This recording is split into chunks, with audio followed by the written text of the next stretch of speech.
So I kind of peek out and I look, and there's a cop car sitting right next to where Trey's car is, or just like right there. And so I heard him take off after him.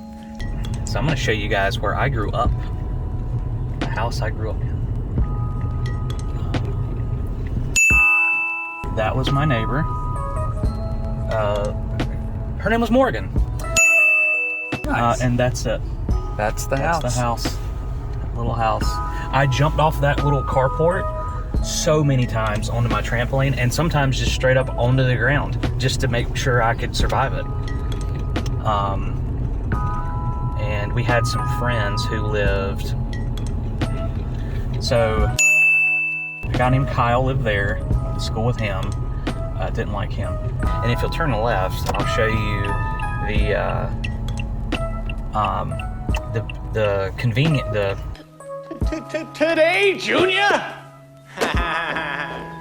concession stand that me and my stepbrother and my friend Timmy at the time broke into. Well, I broke into it, and the police showed up. We've got a badass over here. I was, I don't know, maybe 9 or so. That's the old baseball field, and that little building down there that I'll show you guys here in just a minute. It looks like it's got the same like garage door style opening. Oh my gosh, we used to ride like from the house that you saw. Like clearly it's not a long drive, so we would ride our bikes down here all the time.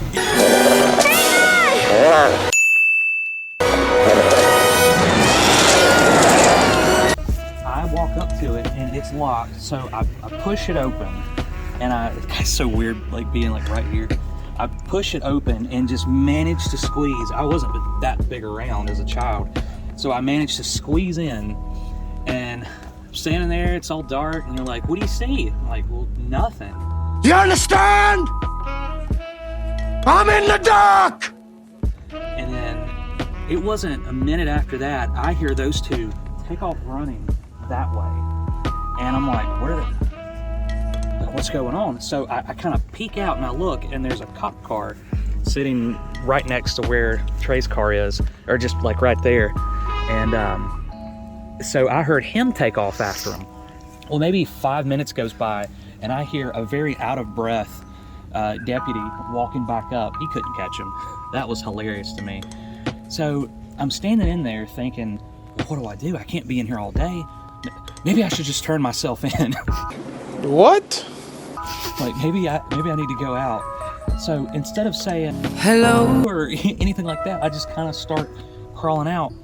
So I start crawling out, and the officer's like standing around up here, and he's on his walkie-talkie or whatever, or his radio, and he turns around and sees this figure, this very tiny figure, very unthreatening figure, keep in mind, walking out. And this guy, he's like, get on the ground, get on the ground. Your talking's over, you're done, bro. You're fucking done, dude. Let's be friends. Bro, you're fucking done, dude. Yelling at me, I'm like, okay. I didn't cry though. Let the record show, I did not cry. I was just very scared. It's all about on the record today. This is the first time I ever had a gun pointed at my head, so the first time. It's the only time, thank God. So I get on the ground, and he's like, get on your knees, put your hands behind your back. Palms up, put your hands behind your back, both hands. It's warm. Cross your We ankles. gonna take pictures?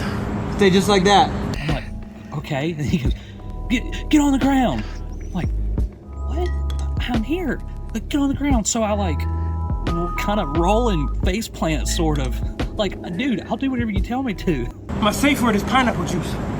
So he handcuffs me, puts me in the car, and then later, another cop car pulled up, and I see my stepbrother Dallas and my friend Timmy coming up from like the middle of those two fences, and they're not in handcuffs. Keep in mind, they walk up, and they're like looking at the car, I think trying to see like where I was. They were probably wondering if I was still in here. I think that was the dialogue. So they get in the car, and the first thing they see is me handcuffed, like, sup. So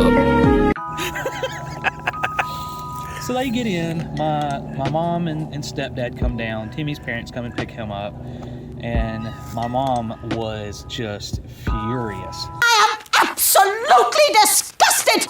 Like, I've never seen her get so passionate about something. If you put another toe out of line, we'll bring you straight home!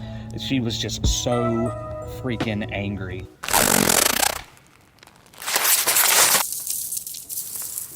And she was like, first thing we're gonna do, we're gonna call your dad. And my dad was always one, like anytime my mom would call my dad, I knew I was safe. Because I'm like, well, if dad has anything to say about it, he's gonna say, he's a boy. He's a kid.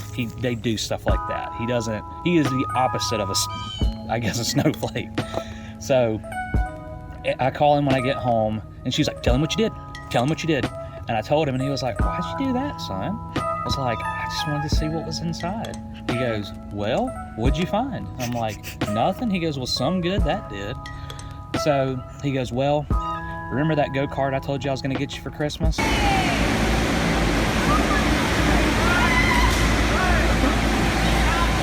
He said, well, probably not going to get it now. I said, yes, sir. He's like, that'll be your punishment for me. And that was it. So broke into a concession stand and got my go-kart taken away for Christmas. That is one of my many, many Liberty, South Carolina stories.